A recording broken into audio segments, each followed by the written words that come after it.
Testemunhos para ministros e obreiros evangélicos. Capítulo 6. As necessidades humanas e a provisão divina. Razões da ineficiência e o remédio. Melbourne, Austrália, 3 de julho de 1892. Desejo dizer aos que pregam a palavra: a exposição das tuas palavras dá luz, dá entendimento aos simples. Todas as vantagens e privilégios que se possam multiplicar para vosso benefício, para que sejais educados e treinados, arraigados e fundados na verdade, nenhum auxílio real vos prestarão pessoalmente, a não ser que a mente e o coração estejam abertos de tal modo que a verdade encontre entrada, e façais uma consciente renúncia e prática e de cada pecado que tem fechado a porta contra Jesus.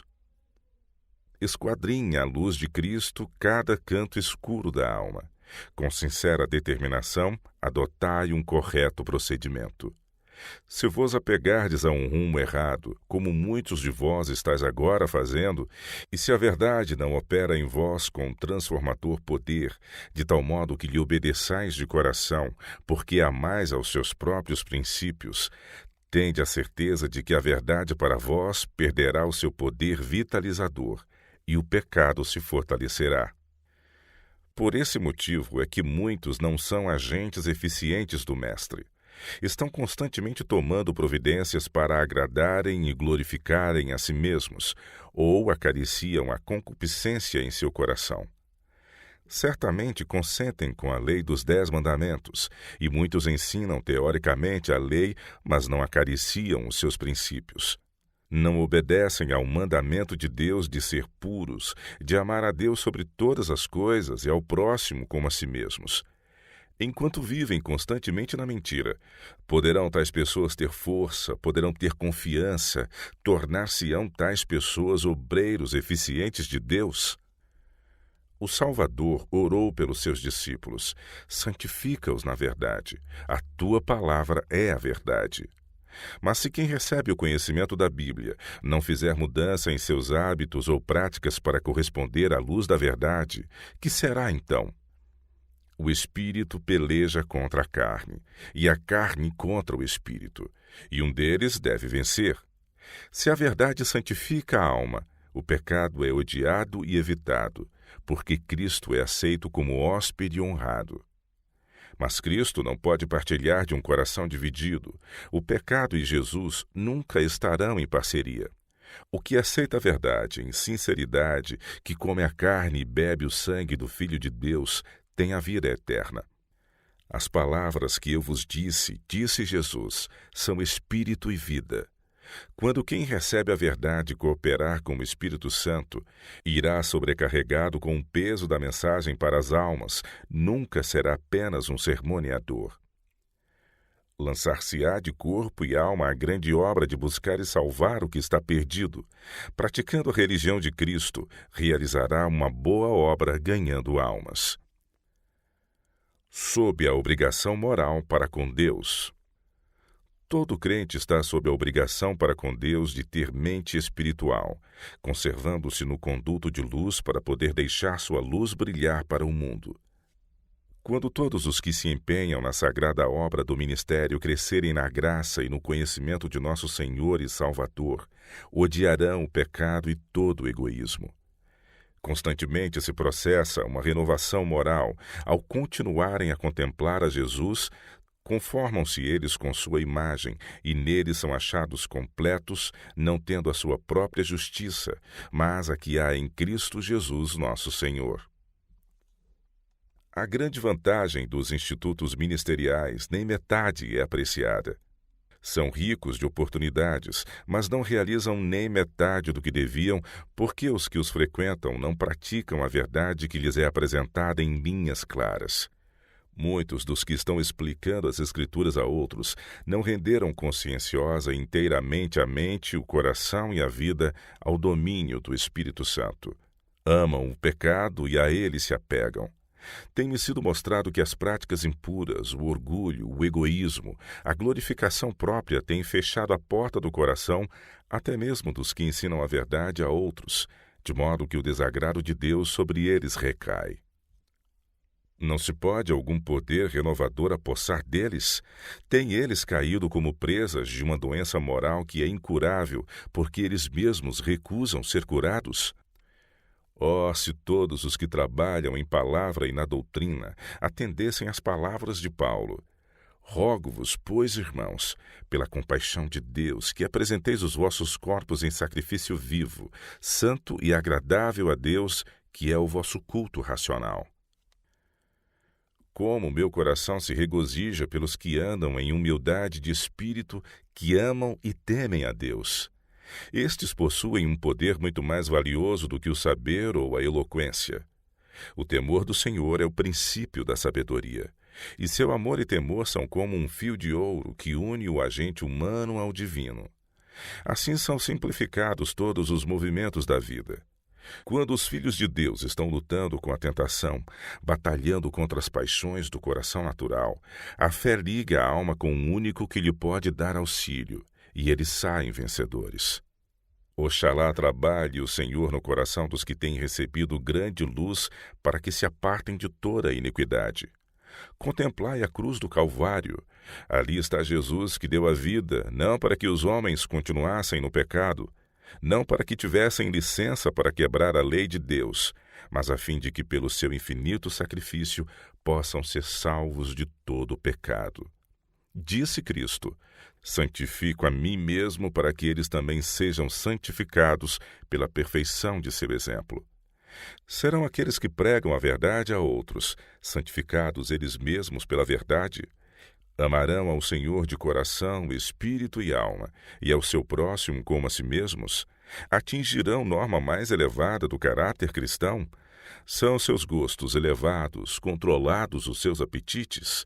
Nutrem apenas sentimentos nobres, simpatia forte e profunda e propósitos puros para poderem verdadeiramente ser colaboradores de Deus.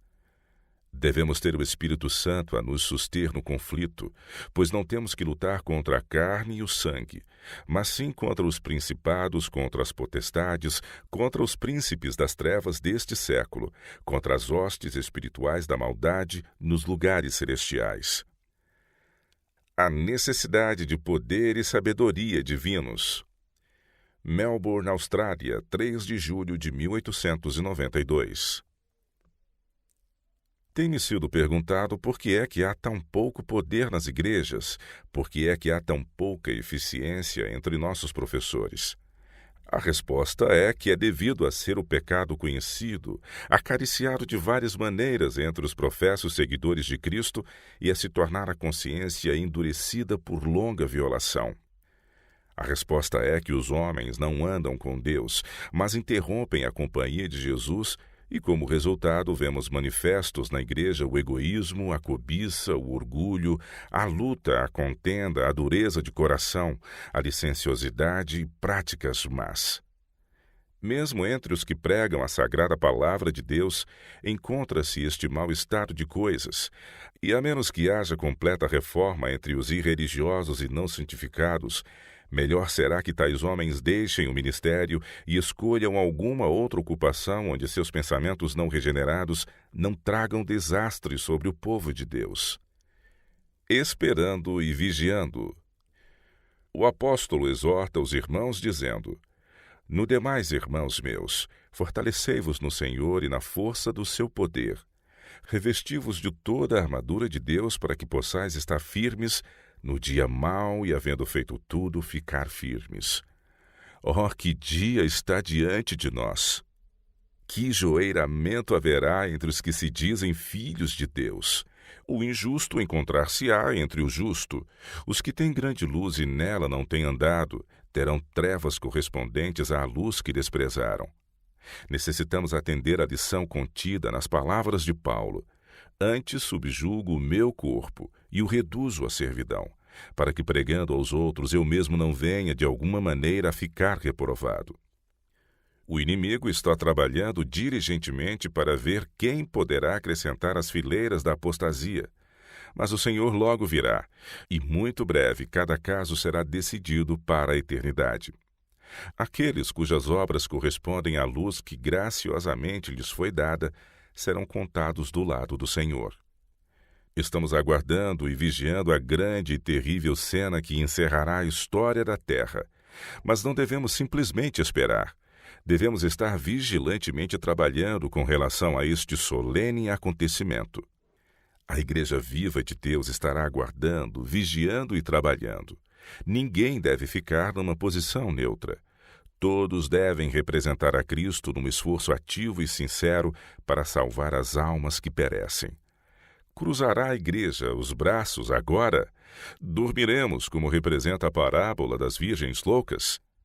Deve-se tomar agora toda a precaução, pois trabalho feito a esmo resultará em declínio espiritual, e aquele dia nos sobrevirá como um ladrão.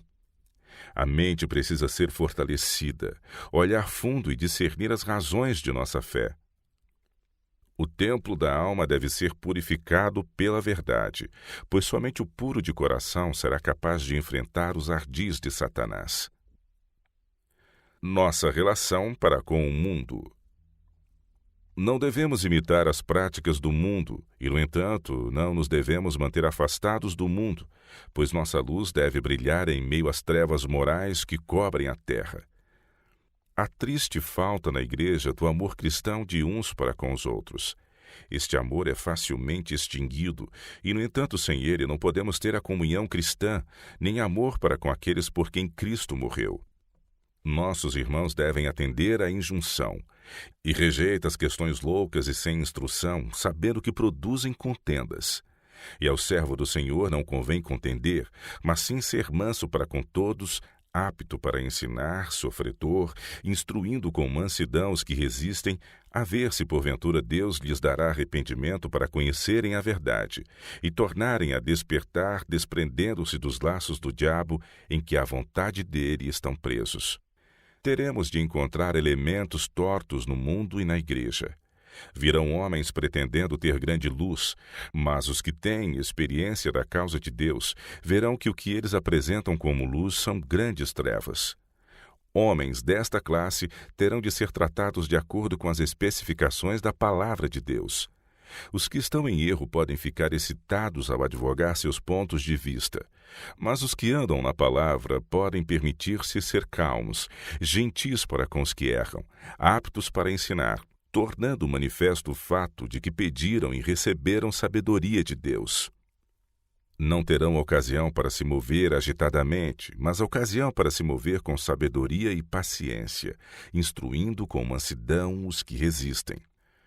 É chegado o tempo em que os que estão arraigados e fundados na verdade podem manifestar sua firmeza e decisão, podem tornar conhecido o fato de que não são movidos por sofismas, máximas ou fábulas de ignorantes e vacilantes. Sem fundamento farão os homens declarações com toda a positividade da verdade, mas não adianta argumentar com eles sobre suas asserções espúrias. A melhor maneira de lidar com o erro é apresentar a verdade e deixar que as ideias estranhas se extingam por falta de atenção. Contrastado com a verdade, torna-se aparente a todo o espírito inteligente a fraqueza do erro.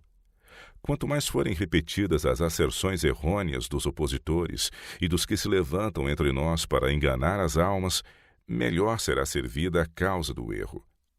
Quanto mais publicidade se dá às sugestões de Satanás, melhor é satisfeita sua majestade satânica, pois os corações não santificados serão preparados para receber a palha que este para eles prepara. Teremos de enfrentar dificuldades dessa ordem mesmo na Igreja. Os homens farão um mundo de um átomo e um átomo de um mundo, usando os talentos dados por Deus. Não poderemos nós fazer mais pelas igrejas, para que possam ser despertadas de molde a agir segundo a luz que já foi dada? A cada homem Deus designou a sua obra. Tanto o mais humilde como o mais poderoso têm sido dotados de influência que deve ser exercida em favor do Senhor, e devem dedicar seus talentos a Ele, operando cada qual no posto do dever que lhe foi designado. O Senhor espera que cada um faça o melhor. Quando a luz brilha no coração, Ele espera que o nosso trabalho corresponda à nossa luz para estar de acordo com a medida da plenitude de Cristo que temos recebido.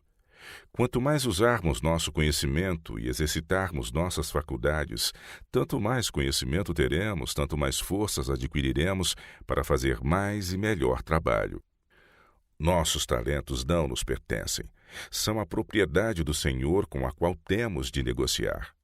Somos responsáveis pelo uso ou pelo abuso dos bens do Senhor.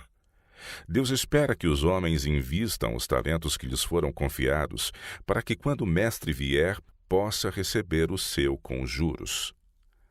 Com seu próprio sangue, Cristo nos comprou como seus servos. Servi-lo-emos. Estudaremos agora para nos apresentarmos a Deus aprovados. Demonstraremos pelas nossas ações que somos mordomos da sua graça. Todo o esforço envidado em prol do Mestre, movido por um coração puro e sincero, será uma fragrante oferta a Ele. Andamos à vista de inteligências invisíveis. Uma testemunha está constantemente ao nosso lado para ver como negociamos com os bens confiados pelo Senhor. Quando o bom despenseiro dos bens devolve os talentos com um lucro, nada reclama.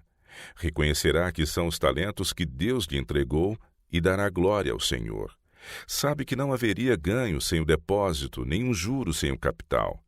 Dirá: Senhor, entregaste-me 5 talentos.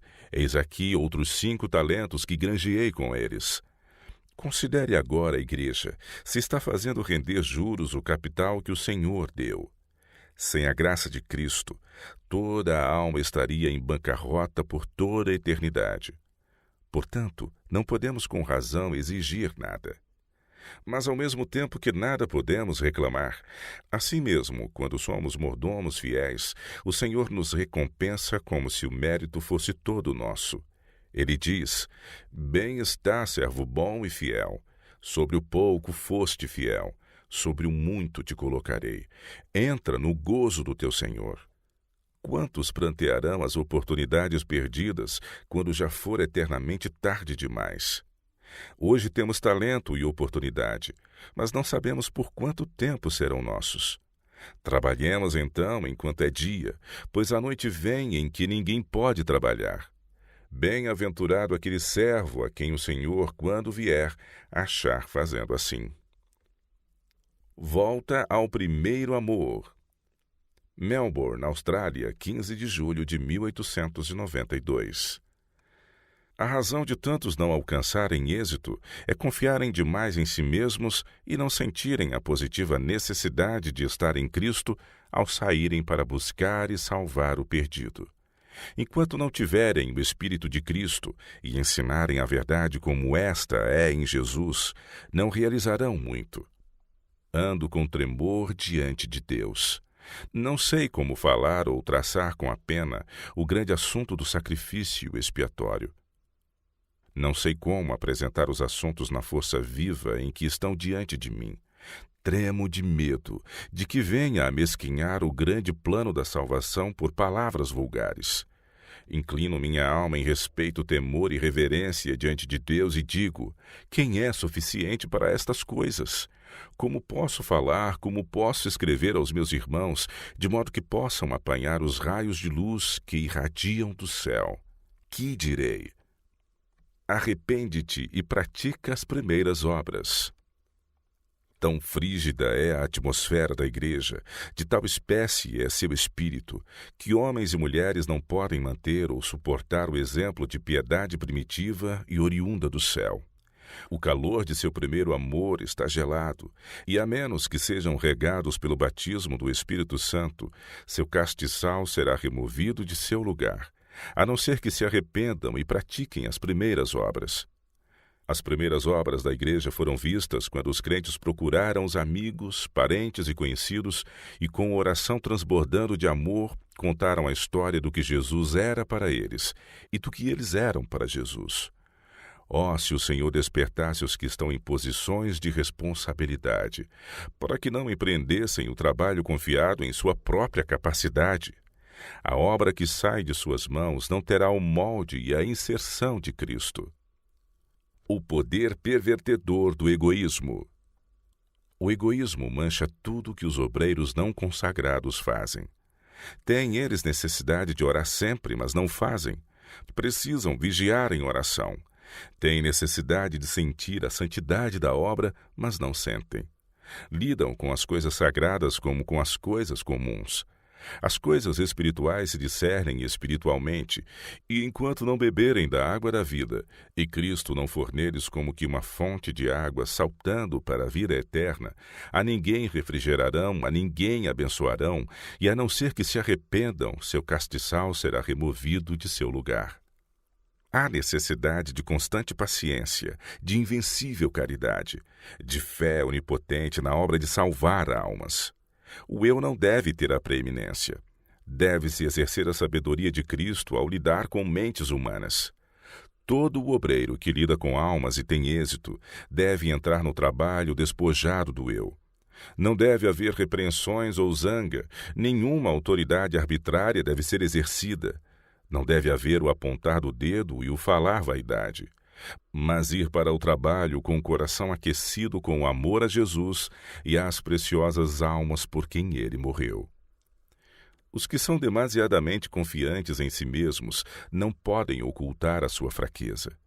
Irão à prova com presunçosa confiança em si mesmos e tornarão manifesto o fato de que Jesus neles não está. Não são poucas essas almas demasiadamente confiantes em si mesmas, e elas têm lições a aprender na dura experiência da prova e da derrota. Poucos têm a graça de aceitar tal experiência e muitos apostatam sob a prova. Culpam as circunstâncias por sua derrota e acham que seu talento não é apreciado pelos outros. Se humilhassem sob a mão de Deus, ele lhes ensinaria. Pontos essenciais no serviço. Os que não aprendem cada dia na escola de Cristo, que não passam muito tempo em fervorosa oração, não estão habilitados para lidar com a obra de Deus em qualquer de seus ramos, pois se o fizerem, a depravação humana certamente os vencerá e eles levarão sua alma à vaidade. Os que se tornam coobreiros de Jesus Cristo e que têm a espiritualidade para discernir as coisas espirituais, sentirão sua necessidade de virtude e de sabedoria do céu ao lidar em sua obra. Há alguns que não ardem nem resplandecem, no entanto estão contentes. Estão numa condição miseravelmente fria e indiferente, e grande número dos que conhecem a verdade manifestamente negligenciam o dever de que o Senhor os considerará responsáveis. Deus nos deu a Jesus, e nele está a revelação de Deus. Nosso Redentor diz: se alguém me ama, guardará a minha palavra e meu Pai o amará, e viremos para ele e faremos nele morada.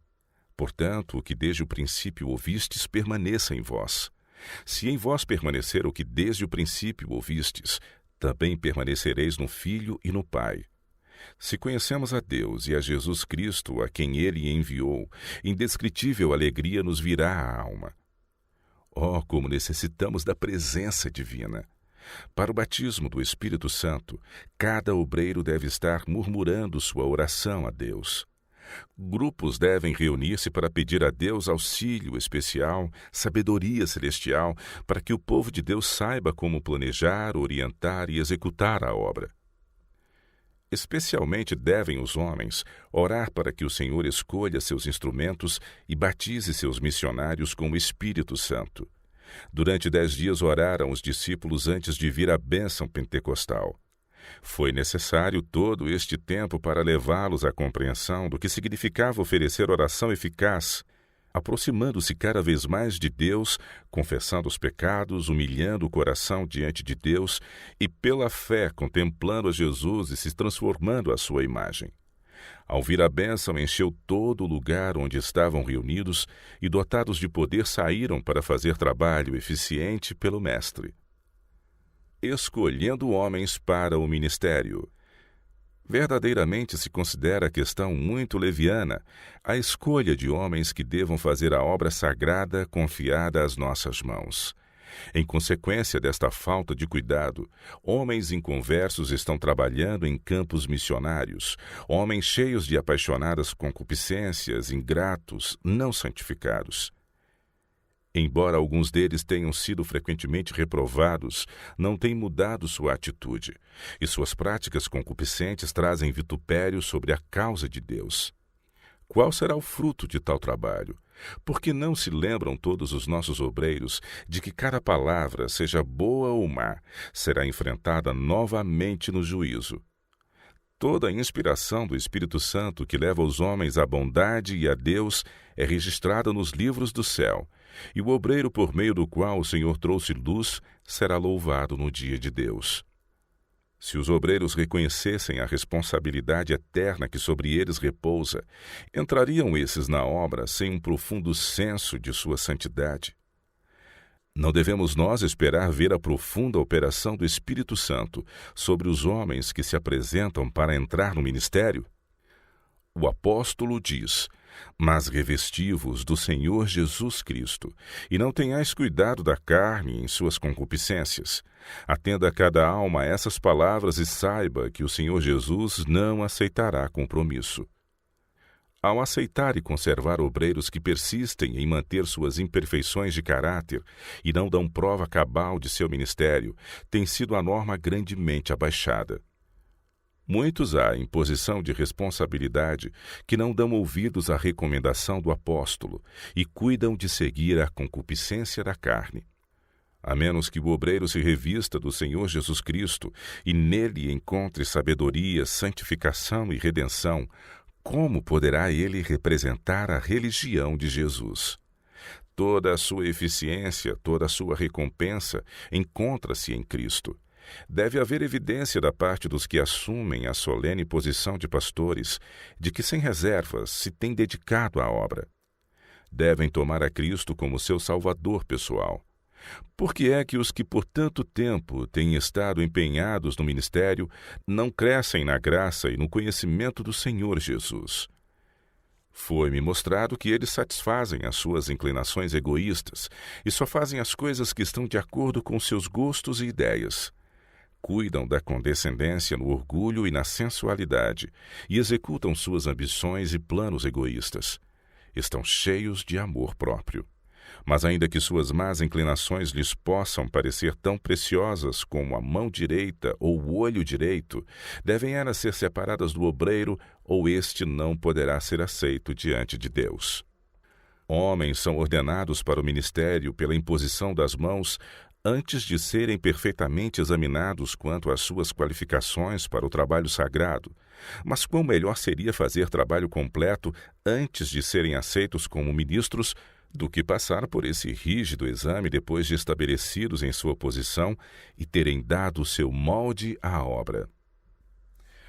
Uma vida consagrada. A seguinte citação revela o que fará a verdadeira consagração, e isso é que devemos exigir de nossos obreiros. Harlan Page consagrou-se a Deus com a determinação de viver e trabalhar para promover a glória do Senhor na salvação dos que perecem. Quando a princípio obtive a esperança, disse ele no leito de morte, senti que deveria trabalhar pelas almas. Orei ano após ano para que Deus me tornasse um meio de salvar alguns. Suas orações foram assinaladamente respondidas. Nunca perdeu Page uma oportunidade para levar a luz às almas. Por meio de cartas, na conversa, por meio de folhetos, nas orações, por apelos e advertências, bem como por um exemplo santo e fervoroso, procurou recuperar o errante ou edificar o crente. Nas fábricas, nas escolas e em toda parte, esse mecânico trabalhou e somente o potente poder da graça poderá explicar como alguém tão humilde poderia alcançar tanto. Sua vida é um comentário vivo das palavras. Deus escolheu as coisas loucas deste mundo para confundir as sábias. E Deus escolheu as coisas fracas deste mundo para confundir as fortes. E Deus escolheu as vis deste mundo e as desprezíveis e as que não são, para aniquilar as que são. Nossa fé nas realidades eternas é fraca, exclamou ele, e nosso senso do dever esmaece enquanto negligenciamos a salvação de nossos semelhantes. Despertemos quanto aos nossos deveres, e enquanto temos língua ou pena, devotemo-las ao serviço do Altíssimo, não na nossa própria força, mas com forte fé e firme confiança. temos crescente luz. Temos uma mensagem solene de peso para dar ao mundo, e Deus deseja que seus escolhidos discípulos tenham uma experiência profunda e sejam dotados do poder do Espírito Santo. O Senhor não vê como vê o homem, pois o homem vê o que está diante dos olhos, porém o Senhor olha para o coração. Foi essa uma lição que Davi nunca esqueceu, e em seu testemunho no leito de morte disse a Salomão: Tu, meu filho Salomão, conhece o Deus de teu pai, e serve-o com um coração perfeito e com uma alma voluntária, porque esquadrinha o Senhor todos os corações, e entende todas as imaginações dos pensamentos. Se o buscares, será achado de ti, porém se o deixares, rejeitar-te-á para sempre. Vivemos em importante período da história da Terra, e com a luz da verdade brilhando sobre nós, não podemos agora ser excusados nem por um momento sequer por seguir uma norma baixa. Como co-obreiros de Cristo, somos privilegiados por partilhar com Cristo dos seus sofrimentos.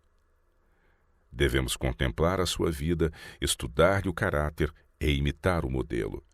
O que Cristo foi em sua perfeita humanidade, devemos nós ser, pois devemos formar caráter para a eternidade.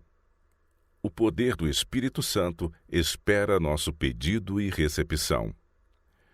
Melbourne, Austrália, 28 de dezembro de 1891. Justamente antes de deixar os discípulos e ir para as cortes celestiais, Jesus os animou com a promessa do Espírito Santo. Essa promessa tanto pertence a nós como pertenceu a eles. No entanto, quão raramente é apresentada ao povo e pregada sobre sua recepção na igreja. Em consequência desse silêncio sobre este tema da maior importância, sobre que promessa nós menos sabemos através de seu cumprimento prático do que essa rica promessa do dom do Espírito Santo, pelo qual deve ser concedida eficiência a todo o nosso trabalho espiritual. A promessa do Espírito Santo é ocasionalmente apresentada em nossas palestras. Incidentalmente nela se toca e isso é tudo. Temos demorado sobre as profecias, doutrinas têm sido expostas, mas o que é essencial à igreja a fim de que possa crescer em força e eficiência espirituais, para que a pregação possa levar consigo convicção e almas serem convertas a Deus, tem sido grandemente deixado fora do esforço ministerial. Esse assunto tem sido posto de lado como se algum tempo no futuro fosse dedicado à sua consideração. Outras bênçãos e privilégios têm sido apresentados ao povo até se despertar na igreja o desejo de alcançar a prometida bênção de Deus, mas a impressão quanto ao Espírito Santo tem sido a de que esse dom não é para a igreja agora, mas a de que algum tempo no futuro será necessário a igreja recebê-lo. Todas as demais bênçãos.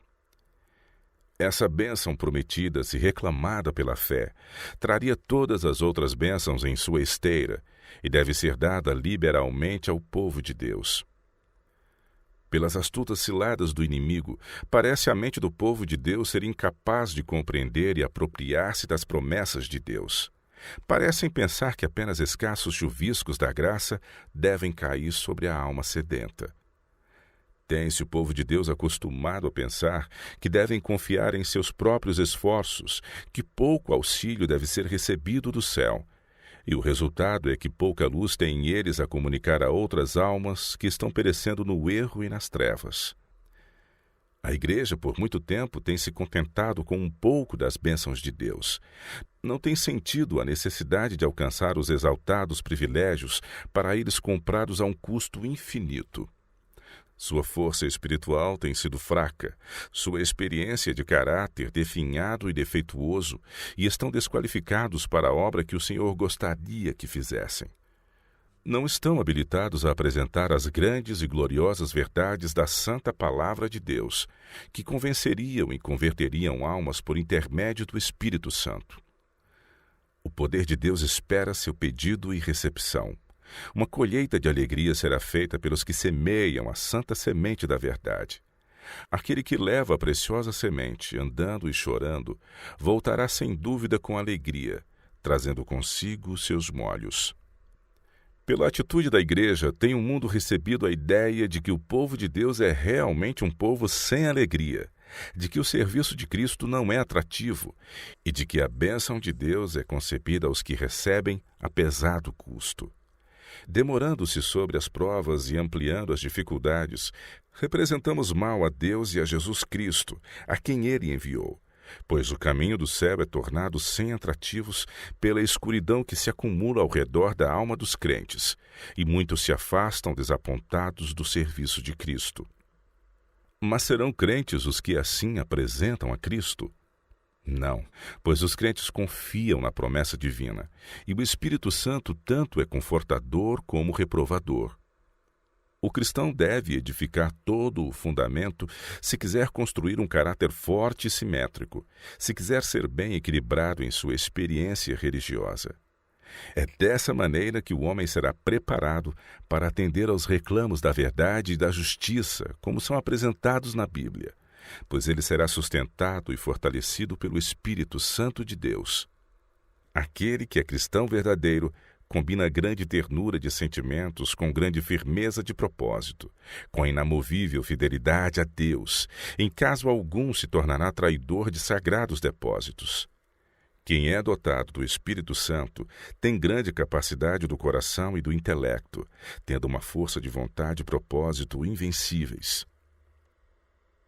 Meus irmãos, nosso Salvador exige de vós que cuideis de como dais testemunho dele. Precisais penetrar cada vez mais fundo no estudo da palavra. Tendes de vos defrontar com toda a classe de espíritos, e ao ensinardes as verdades da palavra sagrada, deveis manifestar sinceridade, respeito e reverência. Extirpai os contos de vossos sermões e pregai a palavra. Então tereis mais molhos para levar ao Mestre. Lembrai-vos de que em vosso auditório há os que constantemente são acossados pela tentação. Alguns estão lutando com a dúvida, quase desesperados, quase sem esperança. Pedi a Deus que vos ajude a falar palavras que os fortaleçam para o conflito. The Review and Herald, 22 de dezembro de 1804.